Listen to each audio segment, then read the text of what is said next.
जय भोलेनाथ। आप सभी भक्तों को सावन की तीसरे सोमवार की ढेर सारी शुभकामनाएं। आप श्रवण करेंगे सावन सोमवार व्रत की पौराणिक कथा। आपको बड़े ही श्रद्धा से प्रसन्नचित मन से पूरा अवश्य सुनिएगा। भगवान आपकी सभी कामना को पूर्ण करेंगे। जय भोलेनाथ। किसी नगर में एक धनी व्यापारी रहता था। दूर दूर तक उसका व्यापार फैला हुआ था। नगर के सभी लोग उस व्यापारी का सम्मान करते थे। इतना सब कुछ संपन्न होने के बाद भी वह व्यापारी बहुत दुखी था, क्योंकि उसका कोई पुत्र नहीं था, जिस कारण अपने मृत्यु के पश्चात व्यापार के उत्तराधिकारी की चिंता उसे हमेशा सताती रहती थी। पुत्र प्राप्ति की इच्छा से व्यापारी प्रत्येक सोमवार भगवान शिव का व्रत पूजा किया करता था और शाम के समय शिव मंदिर में जाकर शिव जी के सामने घी का दीपक जलाया करता था। उसकी भक्ति देखकर माँ पार्वती प्रसन्न हो गई और भगवान शिव से उस व्यापारी की मनोकामना पूर्ण करने का निवेदन किया।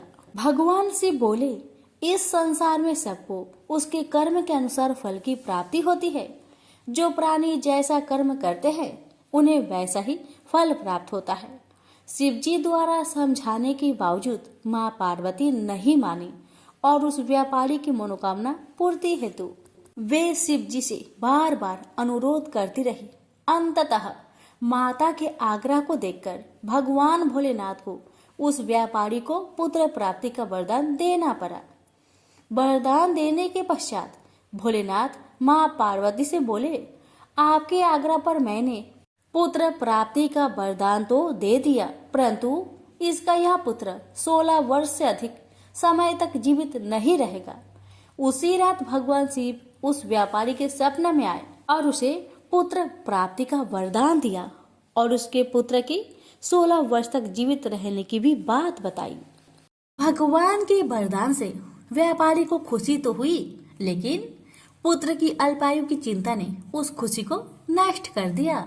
व्यापारी पहले की तरह सोमवार के दिन भगवान शिव का विधिवत व्रत करता रहा।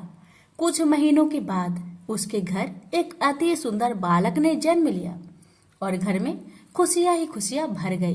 बहुत धूमधाम से पुत्र जन्म का समारोह मनाया गया, परंतु व्यापारी को पुत्र जन्म की अधिक खुशी नहीं हुई, क्योंकि उसे पुत्र की अल्प आयु के रहस्य का पता था। जब पुत्र 12 वर्ष का हुआ तो व्यापारी ने उसे उसके मामा के साथ पढ़ने के लिए बनारसी भेज दिया। लड़का अपने मामा के साथ शिक्षा प्राप्त हेतु चल दिया। रास्ते में जहाँ भी मामा भांजे विश्राम हेतु रुकते, वहीं यज्ञ करते और ब्राह्मणों को भोजन कराते। लंबी यात्रा के बाद मामा भांजे एक नगर में पहुँचे। उस दिन नगर के राजा की कन्या का विवाह था, जिस कारण पूरे नगर को सजाया गया था। निश्चित समय पर बारात आ गई, लेकिन वर का पिता अपने बेटे के एक आंख से काने होने के कारण बहुत चिंतित था।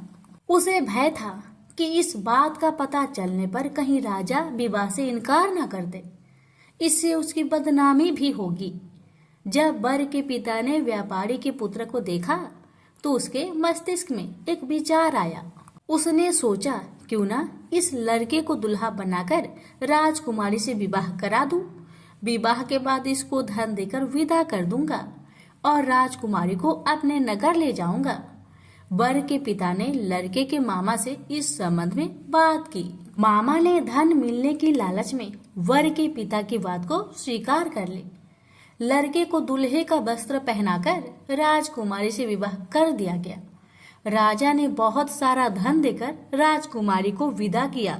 शादी के बाद लड़का जब राजकुमारी के साथ लौट रहा था तो वह सच नहीं छिपा सका और उसने राजकुमारी के ओढ़ने पर लिख दिया, राजकुमारी, तुम्हारा विवाह मेरे साथ हुआ था। मैं तो बनारसी पढ़ने के लिए जा रहा हूँ और अब तुम्हें जिस नवयुवक की पत्नी बनना पड़ेगा वह कान्हा है। जब राजकुमारी ने अपनी ओढ़नी पर लिखा हुआ पढ़ा तो उसने कान्हे लड़के के साथ जाने से इनकार कर दिया। राजा को जब ये सब बातें पता लगी तो उसने राजकुमारी को महल में ही रख लिया।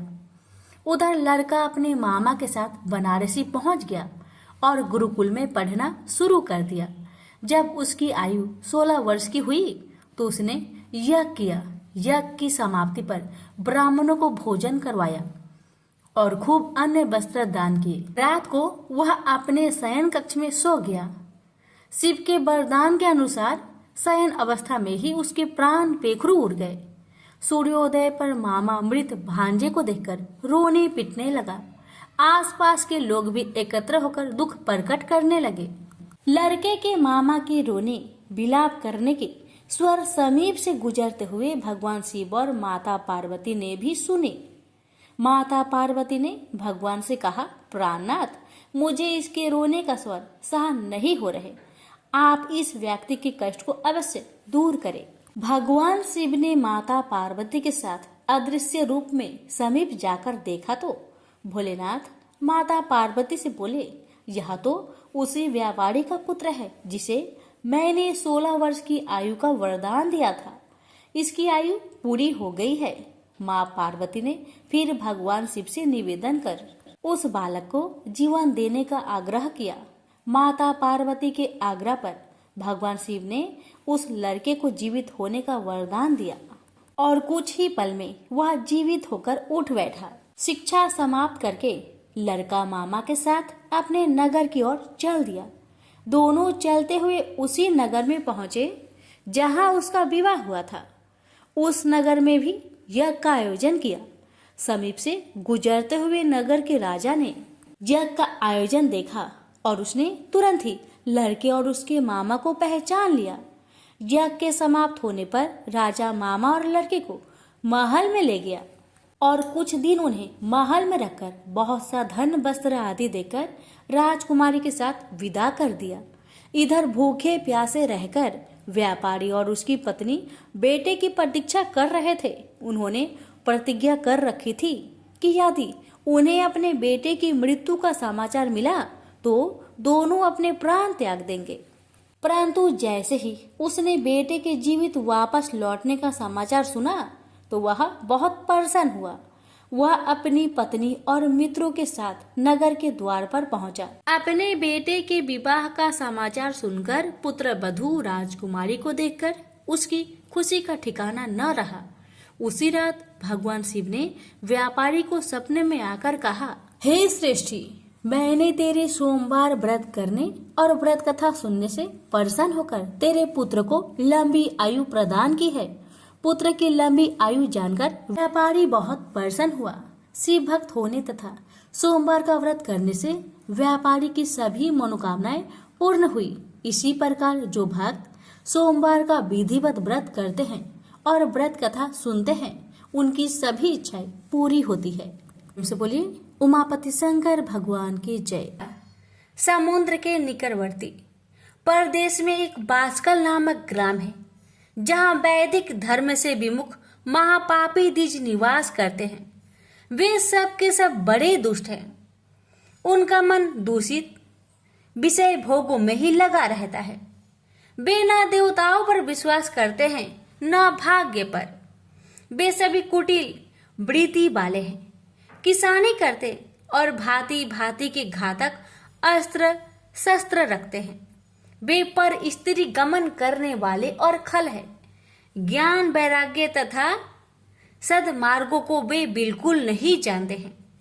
वे सभी पशु बुद्धि वाले हैं और सदा दूषित बातों को सुनने में संलग्न रहते हैं। जहाँ के द्विज ऐसे हो वहाँ के अन्य वर्णों के विषय में क्या कहा जाए। अन्य वर्णों के लिए लोग भी उन्हीं की भांति कुसित विचार रखने वाले धर्म में विमुख एवं खल हैं। वे सदा कुकर्म में लगे रहते हैं और नित्य विषय भोग में ही डूबे रहते हैं। वहाँ की सब स्त्रियां भी कुटिल स्वभाव की, स्वेच्छाचारिणी, पापासक्त, कुतिसक्त, विचार वाली और वैभवचारिणी हैं। वे सद्व्यवहार तथा सदाचार से सर्वथा शून्य है। पूजनों के निवास स्थान उस बांसकल नामक ग्राम में किसी समय एक बिंदुक नामधारी ब्राह्मण रहता था। वह बड़ा अधम था। वह दुरात्मा और महापापी था। यद्यपि उसकी स्त्री बड़ी सुंदर थी तो भी वह कुमार्ग पर ही चलता था। काम वासना से कुलुषित वह वैश्यगामी था। उसकी पत्नी का नाम चंचूला था। वह सदा उत्तम धर्म के पालन में लगी रहती थी, तो भी उसे छोड़कर वह दुष्ट ब्राह्मण कामशक्त होकर वैश्यगामी हो गया था। इस तरह कुकर्म में लगे हुए उस बिंदु के बहुत वर्ष व्यतीत हो गए। उसकी स्त्री चंचुला काम से पीड़ित होने पर भी, स्वधर्म नाश के भय से कलेश सहकर भी दीर्घ काल तक धर्म से भ्रष्ट नहीं हुई, परंतु दुराचारी पति के आचरण से प्रभावित होने के कारण कामप्रीत हो आगे चलकर वह स्त्री भी दुराचारी हो गई। भ्रष्ट चरित्र वाली वह कुमार्गिनी अपने पति की दृष्टि बचाकर रात्रि में चोरी छिपे अन्य पापी जार पुरुषों के साथ रमन करने लगी। हे मुने, एक बार उस ब्राह्मण ने अपनी उस दुराचारिणी पत्नी चंचुला को कामासक्त हो परम पुरुष के साथ रात्रि में संग गरगत करते देख लिया।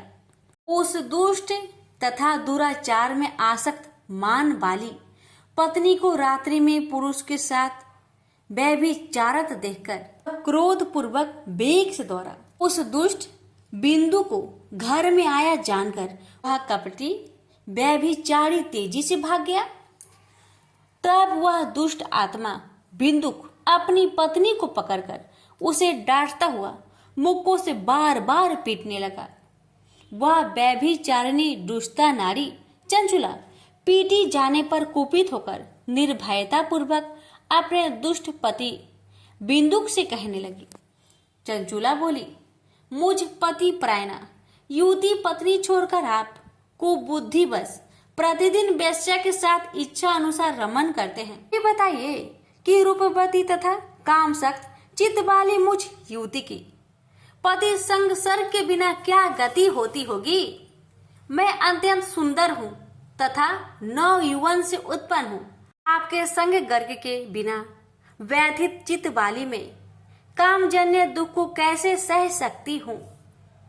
उस स्त्री के इस प्रकार कहने पर वह मूर्ख बुद्धि मूर्ख ब्राह्मण धर्मी विमुख दुष्ट पापी बिंदु कहने लगा, काम से व्याकुल चित होकर तुमने यह सत्य ही कहा है। हे प्रिय, तुम भय त्याग दो और जो मैं तुमसे हित की बात कहता हूँ उसे सुनो। तुम निर्भय होकर नित्य पुरुष के साथ संसर्ग करो, उसे संतुष्ट करके उनसे धन खींचो। सारा धन वैश्या के प्रति आसक्त मान वाले मुझको दे दिया करो। इससे तुम्हारा और मेरा दोनों का ही सर्वथा सिद्ध हो जाएगा। पति का यह वचन सुनकर उसकी पत्नी चंचुला ने प्रसन्न होकर उसकी बात मान ली। उन दोनों दुराचारी पति पत्नी इस प्रकार समझौता कर लिया तथा वे दोनों निर्भय चित्त से कुकर्म में लीन हो गए। इस तरह दुराचार में डूबे हुए उन मूर्ख चित्त वाले पति पत्नी का बहुत सा समय व्यर्थ बीत गया। तदंतर शूद्र जातीय वैश्या का पति बना हुआ वह दूषित बुद्धि वाला दुष्ट ब्राह्मण बिंदु समयानुसार मृत्यु को प्राप्त हो नरक में जा पड़ा। बहुत दिनों तक नरक के दुख भोगकर वह मूर्ख बुद्धि पापी विंध्य पर्वत पर भयंकर पिचास हुआ। इधर उस दुराचारी पति बिंदु के मर जाने पर वह मूर्ख हृदय चंचुला बहुत समय तक पुत्र के साथ अपने घर में ही रही। इस प्रकार प्रेम पूर्वक कामशक्त होकर जारों के साथ विहार करती हुई उस चंचुला नामक स्त्री का कुछ यौवन समय के साथ ढलने लगा। एक दिन देवयोग से किसी पुण्य पर्व के आने पर वह स्त्री भाई बंधुओं के साथ गोकर्ण क्षेत्र में गई। तीर्थ यात्रियों के संग से उसने भी उस समय जाकर किसी तीर्थ के जल में स्नान किया। फिर वह साधारणतया देखने की दृष्टि से बंधुजनों के साथ यत्र तत्र घूमने लगी।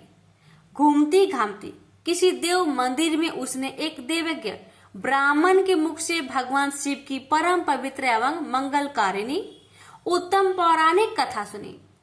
कथावाचक ब्राह्मण कह रहे थे कि जो स्त्रियां पुरुष के साथ व्यभिचार करती है वे मरने के बाद जब यमलोक में जाती है तब यमराज के दूत उनकी योनि में तपे हुए लोहे का परिघ डालते हैं। पौराणिक ब्राह्मण के मुख से यह वैराग्य बढ़ाने वाली कथा सुनकर चंचुला भय से व्याकुल हो वह कांपने लगी। जब कथा समाप्त हुई और लोग वहां से बाहर चले गए तब वह भयभीत नारी एकांत में शिव पुराण की कथा बांचने वाले उन ब्राह्मण से कहने लगी, ब्राह्मण, मैं अपने धर्म को नहीं जानती थी, इसलिए मेरे द्वारा बड़ा दुराचार हुआ है। स्वामीन, इसे सुनकर मेरे ऊपर अनुपम कृपा करके आप मेरा उद्धार कीजिए। हे प्रभु, मैंने मूर्ख बुद्धि के कारण घोर पाप किया, कामांध होकर अपनी संपूर्ण युवा अवस्था वैभवचार में बिताई है। आज वैराग्य रस से ओतप्रोत आपके इस प्रवचन को सुनकर मुझे बड़ा भय लग रहा है। मैं कांप उठी हूँ और मुझे इस संसार से वैराग्य हो गया है। मुझ मूर्ख चित्त बाली पापिनी को धिक्कार है। मैं सर्वथा निंदकों के योग हूँ। मैं कुत्सित विषय में फंसी हुई हूँ और अपने धर्म से विमुख हो गई हूँ। थोड़े से सुख के लिए अपने हित का नाश करने वाला तथा भयंकर कष्ट देने वाला घोर पाप मैंने अनजाने में ही कर डाला है। हाय, न जाने किस किस घोर कष्टदायक दुर्गति से मुझे पड़ना पड़ेगा और वहां कौन बुद्धिमान पुरुष कुमार्ग में मन लगाने वाली मुझ पापनी का साथ देगा। मृत्यु काल में उन भयंकर यमदूतों को मैं कैसे देखूंगी जब वे बलपूर्वक मेरे गले में फंदे डालकर मुझे बांधेंगे। तब मैं कैसे धीरज धारण कर सकूंगी। नरक में जब मेरे शरीर के टुकड़े टुकड़े किए जाएंगे उस समय विशेष दुख देने वाली उस महायातनाओं को मैं वहां कैसे सहूंगी। दुख और शोक से ग्रस्त होकर मैं दिन में सहज इंद्रिय व्यापार और रात्रि में नींद कैसे प्राप्त कर सकूंगी। हाय, मैं मारी गई, मैं जल गई, मेरा हृदय विदीर्ण हो गया और मैं सब प्रकार से नष्ट हो गई, क्योंकि मैं हर तरह से पाप में डूबी रही हूँ। हाय विधाता, मुझ पापनी को आपसे हठात ऐसी दुर्बुद्धि क्यों दे दी जो सभी प्रकार का दुख देने वाला स्वधर्म से दूर कर देती है। हे दीज, सूल से विदा हुआ व्यक्ति ऊंचे पर्वत शिखर से गिरने पर जैसा घोर कष्ट पाता है उससे भी करोड़ गुना कष्ट मुझे है। सैकड़ों अश्वमेघ यज्ञ करके अथवा सैकड़ों वर्षों तक गंगा स्नान करने पर भी मेरे घोर पापों की शुद्धि संभव नहीं दिखती। मैं क्या करूं, कहाँ जाऊं और किसका आश्रय लूं। मुझ नरक गामिनी की इस संसार में कौन रक्षा करेगा। हे ब्राह्मण, आप ही मेरे गुरु हैं, आप ही मेरे माता और आप ही मेरे पिता है। आपके शरण में आए हुए मुझ दीन अबला का उद्धार कीजिए, उद्धार कीजिए। इस प्रकार खेद और वैराग्य से युक्त हुई चंचला उस ब्राह्मण के चरण पर गिर पड़ी। तब उस बुद्धिमान ब्राह्मण ने कृपा पूर्वक उसे उठाकर इस प्रकार कहा, सौभाग्य की बात है कि भगवान शंकर की कृपा से शिव पुराण की इस वैराग्य युक्त तथा श्रेष्ठ कथा को सुनकर तुम्हें समय पर चेत हो गया। हे ब्राह्मण पत्नी, तुम डरो मत, भगवान शिव की में जाओ। शिव की कृपा से सारा पाप तत्काल नष्ट हो जाता है। मैं तुमसे भगवान शिव की कृति कथा से युक्त उस परम वस्तु का वर्णन करूंगा जिससे तुम्हें सदा सुख देने वाला उत्तम गति प्राप्त होगी। शिव की उत्तम कथा सुनने से ही तुम्हारी बुद्धि इस तरह पश्चाताप से युक्त एवं शुद्ध हो गई है, साथ ही तुम्हारे मन में विषयों के प्रति वैराग्य हो गया है। पश्चाताप ही पाप करने वाले पापियों के लिए सबसे बड़ा प्रायश्चित है। सत्पुरुषों ने सबके लिए पश्चाताप को ही समस्त पापों का शोधक बताया है। पश्चाताप से ही पापों की शुद्धि होती है। जो पश्चाताप करता है वही वास्तव में पापों को प्रायश्चित करता है। क्योंकि सत्पुरुषों ने समस्त पापों की शुद्धि के लिए जैसे प्रायश्चित का उपदेश किया है, वह सब पश्चाताप से संपन्न हो जाता है।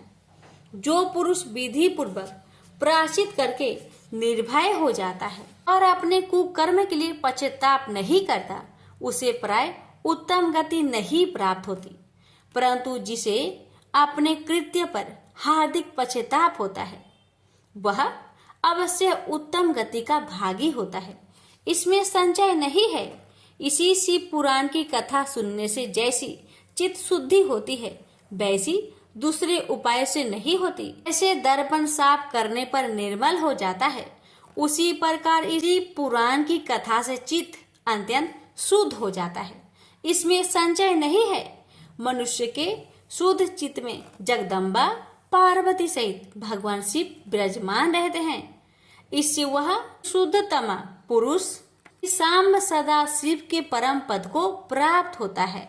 इस प्रकार यह कथा रूपी साधन सभी प्राणियों के लिए उपकारी है और इसी कारण महादेव जी ने इसको आग्रह पूर्वक प्रकट किया है। इस कथा से भगवान उमापति ध्यान सिद्ध हो जाता है। उस ध्यान से परम ज्ञान और उससे मोक्ष की प्राप्ति निश्चय ही हो जाती है। भगवान शंकर के ध्यान में मग्न हुए बिना भी यदि कोई इस कथा मात्र सुनता है, वह दूसरे जन्म में भगवान के ध्यान को सिद्ध कर परम पद को पा लेता है। इस कथा के श्रवण से भगवान शंकर ने ध्यान को प्राप्त कर पश्चाताप करने वाले पापी पुरुष सिद्ध को प्राप्त हो गए हैं। उत्तम कथा का श्रवण समस्त मनुष्य के लिए कल्याण का बीज है। यथोचित मार्ग से इसकी आराधना अथवा सेवा करनी चाहिए। यह कथा श्रवण भाव बंधन रूपी रोगों का नाश करने वाला है। भगवान शिव की कथा को सुनकर फिर अपने हृदय में उसका मनन एवं निधि ध्यान से करने से पूर्णतया चित्त शुद्धि हो जाती है। चित्त शुद्धि होने से महेश्वर की भक्ति अपने दोनों पुत्र ज्ञान और वैराग्य के साथ निश्चय ही प्रकट होती है। तत्पश्चात महेश्वर के अनुग्रह से दिव्य मुक्ति प्राप्त होती है। इसमें संशय नहीं है। जो शिव भक्ति से वंचित है, उसे पशु समझना चाहिए, क्योंकि उसका चित्त माया के बंधन में आसक्त है। वह निश्चय ही संसार बंधन से मुक्त नहीं हो पाता है। हे ब्राह्मण पत्नी, इसलिए तुम विषयों से मन को हटा लो और भक्ति भाव से भगवान शंकर की इस परम पावन कथा को सुनो। परमात्मा शंकर की इस कथा को सुनने से तुम्हारे चित्त की शुद्धि होगी और उससे तुम्हें मोक्ष की प्राप्ति हो जाएगी। निर्मल चित्त से भगवान शिव के चरण रविंद का चिंतन करने वाली की ही एक ही जन्म में मुक्ति हो जाती है। यह मैं तुमसे सत्य कहता हूँ। इतना कहकर वे श्रेष्ठ शिव भक्त ब्राह्मण मौन हो गए। उनका हृदय करुणा से आर्द्र हो गया था। वे शुद्ध चित्त महात्मा भगवान शिव के ध्यान में मग्न हो गए। तदंतर बिंदु की पत्नी चंचुला मन ही मन प्रसन्न हो उठी। ब्राह्मण का उक्त उपदेश सुनकर उसके नेत्रों में आनंद के आंसू छलक आए थे। वह ब्राह्मण पत्नी चंचुला हर्षित हृदय से श्रेष्ठ ब्राह्मण के चरणों में गिर पड़ी और हाथ जोड़कर बोली, मैं कृतार्थ हो गई।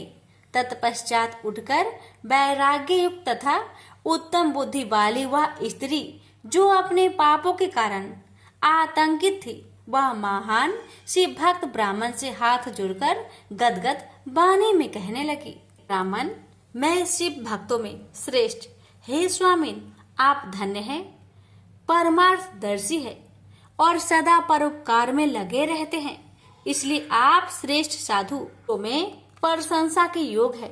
हे साधु, मैं नरक के समुद्र में गिर रही हूँ, आप मेरा उद्धार कीजिए, उद्धार कीजिए। पौराणिक अर्थ तत्व से संपन्न जिस सुंदर शिव पुराण की कथा को सुनकर मेरे मन में संपूर्ण विषयों से वैराग्य उत्पन्न हो गया है, इस शिव महापुराण को सुनने के लिए इस समय मेरे मन में बड़ी श्रद्धा हो रही है। ऐसा कहकर हाथ जोड़कर उनका अनुग्रह पाकर चंचुला उस शिव महापुराण की सेवा में तत्पर हो वहां रहने लगी। तदंतर शिव भक्तों में श्रेष्ठ और शुद्ध बुद्धि वाले उन ब्राह्मण देवता ने उसी स्थान पर उस स्त्री को शिव पुराण की उत्तम कथा सुनाई। इस प्रकार उस गोकर्ण नामक महाक्षेत्र में उन्हीं श्रेष्ठ ब्राह्मण से उसने शिव पुराण की वह परम उत्तम कथा सुनी, जो भक्ति, ज्ञान और वैराग्य को बढ़ाने वाली तथा मुक्ति देने वाली है। उस परम उत्तम कथा को सुनकर वह ब्राह्मण पत्नी अत्यंत कृतार्थ हो गई। उन सदगुरु की कृपा से उसका चित्त शीघ्र ही शुद्ध हो गया। भगवान शिव के अनुग्रह से उसके हृदय में शिव के गुण रूप का चिंतन होने लगा। इस प्रकार सदगुरु का आश्रय लेकर उसने भगवान शिव में लगी रहने वाली उत्तम बुद्धि पाकर शिव के सच्चिदानंदमय स्वरूप का बारंबार चिंतन प्रारंभ हो गया। वह प्रतिदिन तीर्थ के जल में स्नान करके जटा और वल्कल धारण करने लगी तथा समूची देह में भस्म लगाकर रुद्राक्ष के आभूषण धारण करने लगी। वह भगवान शिव के नाम जप में लगी रहती थी। संयमित वाणी और अल्प आहार करते हुए गुरु के बताए मार्ग से वह शिव जी को प्रसन्न करने लगी।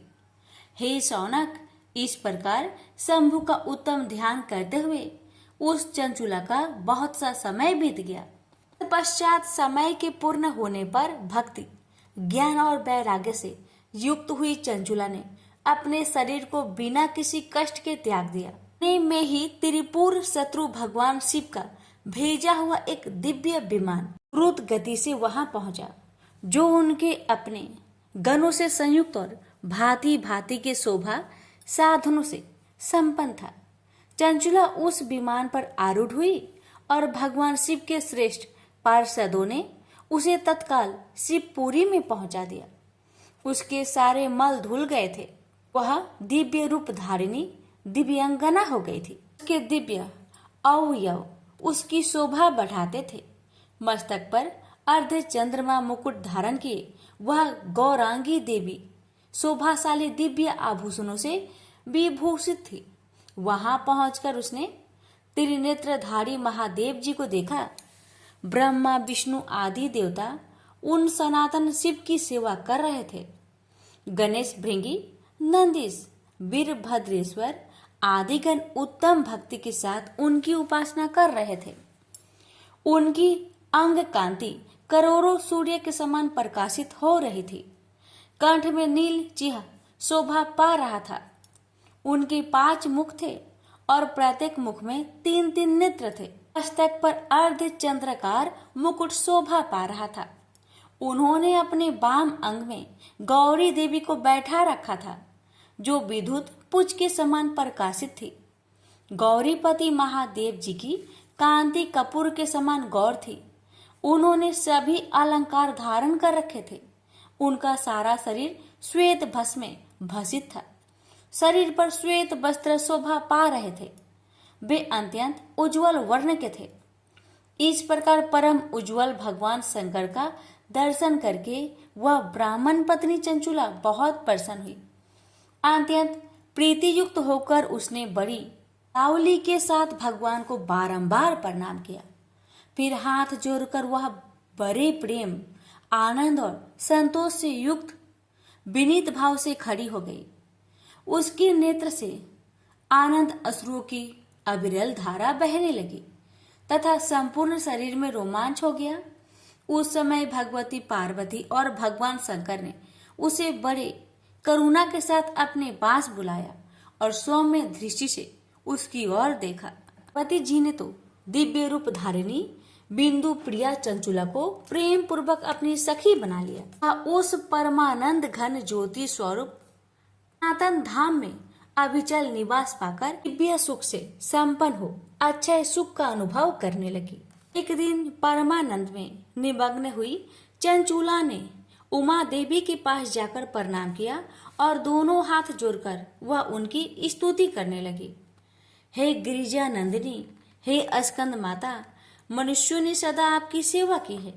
समस्त सुखों को देने वाली हे शंभु प्रिय, हे ब्रह्म रूपिणी, आप विष्णु और ब्रह्मा आदि देवताओं द्वारा सेव्य हैं। आप ही सगुना और निर्गुणा भी है तथा आप ही सूक्ष्म सच्चिदानंद स्वरूपनी आद्य प्रकृतिक है। आप ही संसार की सृष्टि पालन और संहार करने वाली है। तीनों गुणों का आश्रय भी आप ही है। ब्रह्मा विष्णु और महेश्वर इन तीनों देवताओं का आवास स्थान तथा उनकी उत्तम प्रतिष्ठा करने वाली परम शक्ति आप ही है। सदगति प्राप्त हो चुकी थी वह चंचुला इस प्रकार महेश्वरी पत्नी उमा की स्तुति करके सिर झुकाए चुप हो गई। उसके नेत्रों में प्रेम के आंसू उमड़ आए थे। वह करुणा से भरी हुई शंकर प्रिया भक्त वत्सला पार्वती देवी चंचुला के संबोधित करके बड़े प्रेम से इस प्रकार कहने लगी। हे सखी चंचुले, हे सुंदरी, मैं तुम्हारी की हुई इस स्तुति से बहुत प्रसन्न हूँ। बोलो क्या वर मांगती हो? तुम्हारे लिए कुछ भी अदेय नहीं है। पार्वती जी के इस प्रकार कहने पर चंचुला उन्हें प्रणाम करके दोनों हाथ जोड़कर नतमस्तक हो प्रेम पूर्वक पूछने लगी। हे निष्पाप गिरिजा कुमारी, मेरे पति बिंदु इस समय कहाँ है? उनकी कैसी गति हुई है यह मैं नहीं जानती। कल्याणमयी दीन वत्सले, मैं अपने उन पति देव से जिस प्रकार संयुक्त हो सकूं कृपा करके वैसा ही उपाय कीजिए। हे महेश्वरी, हे महादेवी, मेरे पति एक क्षुद्र जातीय वैश्या के प्रति आसक्त थे और पाप में डूबे रहते थे। उनकी मृत्यु मुझसे ही पहले हो गई थी। वे न जाने किस गति को प्राप्त हुए हैं। चंचुला का यह वचन सुनकर नीति वत्सला हिमालय पुत्री देवी पार्वती ने अत्यंत प्रेम पूर्वक यह उत्तर दिया। हे सुते, तुम्हारा बिंदुक नाम वाला पति बड़ा पापी था। उसका अंतकरण बड़ा ही दूषित था। वैश्या का उपभोग करने वाला वह महामूर्ख मरने के बाद नरक में पड़ा। अनगिनत वर्षों तक नरक में नाना प्रकार के दुख भोग कर वह परमात्मा अपने शेष पाप को भोगने के लिए विंध्य पर्वत पर पिचास हुआ है। इस समय वह पिचास की अवस्था में ही है और नाना प्रकार के कलेश उठा रहा है। वह दुष्ट वही वायु पीकर रहता है और सदा सब प्रकार के कष्ट सहता है। गौरी देवी का यह बात सुनकर उत्तम व्रत का पालन करने वाली वह चंचुला उस समय पति के महान दुखों से दुखी हो गई। फिर मन को स्थिर करके उस ब्राह्मण पत्नी ने व्यथित हृदय से महेश्वरी को प्रणाम करके पुनः पूछा।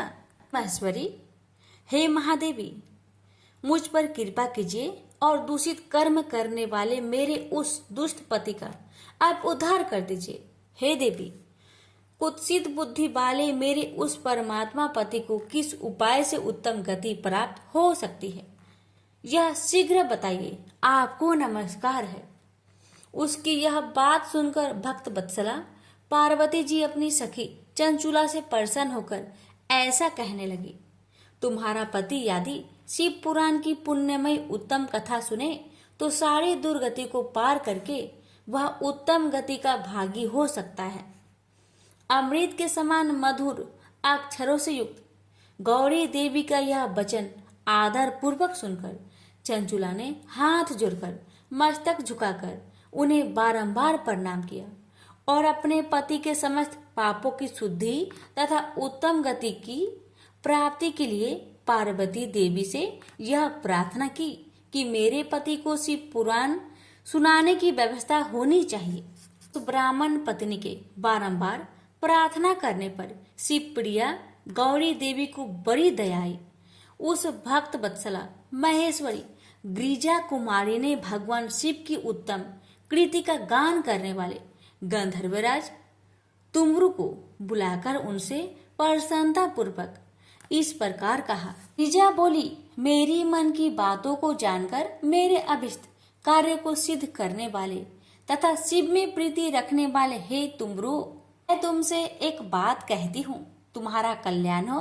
तुम मेरी इस सखी के साथ शीघ्र ही विंध्य पर्वत पर जाओ। वहाँ एक महाघोर और भयंकर पिशाच रहता है। उसका वृत्तांत तुम आराम से ही सुनो। मैं तुमसे प्रसन्नता पूर्वक सब कुछ बताती हूँ। पूर्व जन्म में वह पिशाच बिंदुक नामक ब्राह्मण था। वह मेरी इस सखी चंचुला का पति था, परंतु वह दुष्ट वेश्यागामी हो गया। स्नान संध्या आदि नित्य कर्म छोड़कर वह अपवित्र रहने लगा। क्रोध के कारण उसकी बुद्धि पर मूर्खता छा गई। कर्तव्य का विवेक नहीं पाता था। अभय भक्षण, सज्जनों से देश और दूषित वस्तुओं का दान लेना, यही उसका स्वाभाविक कर्म बन गया था। वह अस्त्र शस्त्र लेकर हिंसा करता, बाएं हाथ से खाता, दीनों को सताता और क्रूरता पूर्वक पराये घर में आग लगा देता था। चांडालों से प्रेम करता और प्रतिदिन वेश्या के संपर्क में रहता था। वह बड़ा दुष्ट था। उस पापी ने अपनी पत्नी का परित्याग कर दिया था और वह दुष्टों के संग में निरत रहता था। उसने वेश्या के कुसंग से अपने सारे पुण्य नष्ट कर लिए और धन के लोभ से अपनी पत्नी को निर्भय करके व्यभिचारिणी बना डाला। वह मृत्यु पर्यंत दुराचार में ही फंसा रहा। फिर समय आने पर उसकी मृत्यु हो गई। वह पापियों के भोग स्थान घोर यमपुरी में गया और वहां बहुत से नरकों को भोगकर वह दुष्ट आत्मा इस समय विंध्या पर्वत पर पिशाच बना हुआ है। वहीं पर वह दुष्ट पिशाच अपने पापों का फल भोग रहा है। तुम उसके आगे यत्न पूर्वक शिव पुराण के उस दिव्य कथा का प्रवचन करो, जो परम पुण्यमयी तथा समस्त पापों का नाश करने वाली है। उत्तम शिव पुराण की कथा के श्रवण से उसका हृदय शीघ्र ही समस्त पापों से शुद्ध हो जाएगा और वह प्रेत योनि का परित्याग कर देगा। दुर्गति से मुक्त होने पर उस बिंदुक नामक पिशाच को मेरी आज्ञा से विमान पर बैठाकर तुम भगवान शिव के समीप ले आओ। महेश्वरी उमा के इस प्रकार आदेश देने पर गंधर्वराज तंबरू मन ही मन बड़े प्रसन्न हुए और उन्होंने अपने भाग्य की सराहना की। तत्पश्चात उस पिशाच की सती साध्वी पत्नी चंचूला साथ विमान पर बैठकर नारद के प्रिय मित्र तुमरू वेग पूर्वक विंध्याचल पर्वत पर गए, जहां वह पिशाच रहता था। वहां उन्होंने उस पिशाच को देखा। उसका शरीर विशाल था और उसकी ढोड़ी बहुत बड़ी थी। वह कभी हंसता, कभी रोता, कभी उछलता था। उसकी आकृति बड़ी विकराल थी। भगवान शिव की उत्तम कृति का गान करने वाले महाबली तुमरू ने उस अत्यंत भयंकर पिशाच को बलपूर्वक पासों द्वारा बांध लिया। तुमरू ने शिव पुराण की कथा बांचने का निश्चय करके महा उत्सव युक्त स्थान पर मंडप आदि की रचना की। इतने में ही संपूर्ण लोकों में बड़ी वेग से यह प्रचार हो गया कि देवी पार्वती जी की आज्ञा से एक पिशाच का उद्धार करने के उद्देश्य से पुराण की उत्तम कथा सुनाने के लिए तुमरू विंध्या पर्वत पर गए हैं। तो उस कथा को सुनने के लोभ से बहुत से देवता और ऋषि भी शीघ्र ही वहां जा पहुंचे। आदर पूर्वक शिव पुराण सुनने के लिए आए हुए लोगों का उस पर्वत पर बड़ा अद्भुत और कल्याणकारी समाज जुट गया। तत्पश्चात तुमरू ने उस पिशाच को पासों से बांधकर आसन पर बैठाया और हाथों में बीना लेकर गौरीपति की कथा का गान आरंभ किया।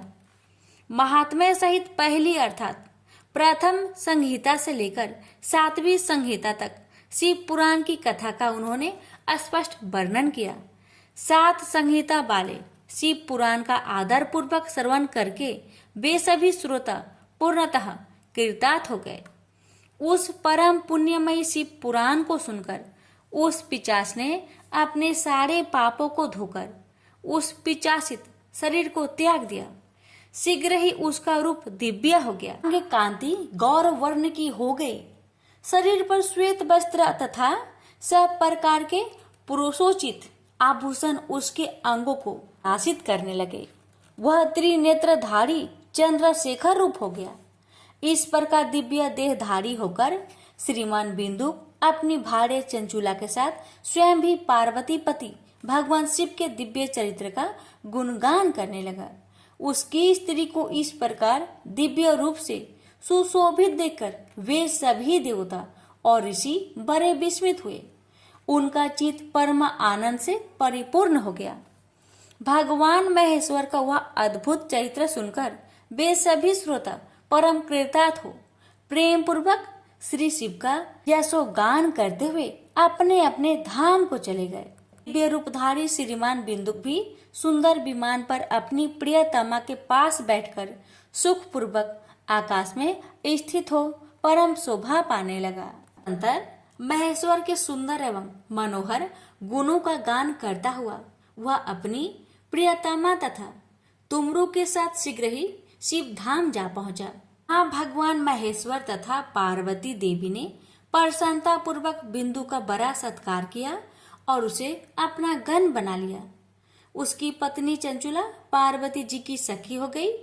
उस धनीभूत ज्योति स्वरूप परमानंदमय सनातन धाम में अविचल निवास पाकर दोनों दंपति परम सुखी हो गए। तो प्रेम से बोलिए हर हर महादेव, माता पार्वती की जय। कथा को लाइक शेयर अवश्य करें। भगवान आपका सबका भला करेंगे। श्रवण करेंगे शिव चालीसा। जय गणेश गिरिजा सोवन, मंगल मूल सुजान, कहत अयोध्या दास, तुम देहु अभय वरदान। जय गिरिजापति दीन दयाला, सदा करत संतन प्रतिपाला, भाल चंद्रमा सोहत नीके, कानन कुंडल नाग फनीके। अंग गौर सिर गंगे बहाए, मुंड माल तन छार लगाए, वस्त्र खाल बाघंबर सोहे, सभी को देखी नाग मन मोहे। मैना मातु की हवी दुलारी, वाम अंग सोहत छवि न्यारी, कर त्रिशूल सोहत छवि भारी, करत सदा शत्रुन क्षयकारी। नंदी गणेश सोहे तह कैसे, सागर मध्य कमल है जैसे, कार्तिक श्याम और गणराव या छवि को कहे जात न काऊ। देवन जब ही जय पुकारा, तब ही दुख प्रभु आप निवारा, किया उपद्रव तारक भारी, देवन सब मिली तुम ही जुहारी। तुरंत सडानन आप पठायो, लमनी मेष महामारी गिराओ, आप जलंधर असुर संहारा, सूयस तुम्हार विदित संसारा। त्रिपुरासुर सन युद्ध मचाई, सब ही कृपा कर लीन बजाई, किया तप ही भगीरथ भारी, पूरब प्रतिज्ञा तासु पुरारी। दानिन मह तुम सम कोई नाही, सेवक स्तुति करत सदा ही, वेद नाम महिमा तौ गाई, अकथ अनादि भेद नहीं पाई। पर कट्टी उधती मंथन में ज्वाला, जरत सुरासुर भय विहाला, किन्ही दया तह करि सहाय, नीलकंठ तब नाम कहाई। पूरन रामचंद्र जबे किन्हा, जीत के लंग विभीषण तिन्हा, साहस कमल में हो रहे धारी, किन्हा परीक्षा तब ही पुरारी। एक कमल प्रभु राखे उजोई, कमल नयन पूजन चाह सोई। कठिन भक्ति देखी प्रभु शंकर, भय प्रसन्न दिए इच्छित वर। जय जय जय अनंत अविनाशी, कारत कृपा सबके घटवासी। दुष्ट सकल नित मोहि सतावे, भ्रमत रहो मोहि चरनावे। त्राहि त्राहि में नाथ पुकारो, यो ही अवसर मोहि अनुबारो। हे त्रिशूल शत्रुन को मारो, संकट से मोहि आन उबारो। माता पिता भ्राता सब होई, संकट में पूछत नाही कोई। स्वामी एक है आस तुम्हारी, आए हरहु मम संकट भारी। धन निर्धन को देत सदा ही, जो कोई जाचे सो फल पाही। स्तुति की है विधि करे तुम्हारी, क्षमहु नाथ अब चूके हमारी। शंकर हो संकट के नाशन, मंगल कारण विघ्न विनाशन। योगी यति मुनि ध्यान लगावे, शारद नारद शीस नवावे। नमो नमो जय नमः शिवाय, सुर ब्रह्मादि के पार न लाए। जो यह पाठ करे मन लाई, तापर होत है शंभु सहाय। प्रिनिया जो कोई हो अधिकारी, पाठ करे सो पावन हारी। पुत्रहीन कर इच्छा जोई, निश्चय शिव प्रसाद ते ही होई। पंडित त्रयोदशी को लावे, ध्यान पूर्वक होम करावे। त्रयोदशी व्रत करे हमेशा, ताके तनय नहीं रहे कलेसा। धूप दीप नेवत चढ़ावे, शंकर सम्मुख पाठ सुनावे। जन्म जन्म के पाप नसावे, अंत धाम शिवपुर में पावे। कहे अयोध्या दास आस तुम्हारी, जानी सकल दुख हरहु हमारी। नीति नेम कर प्रताही, पाठ करो चालीसा। तुम मेरी मनोकामना पूर्ण करो जगदीश। प्रेम से बोलिए हर हर महादेव, माता पार्वती की जय।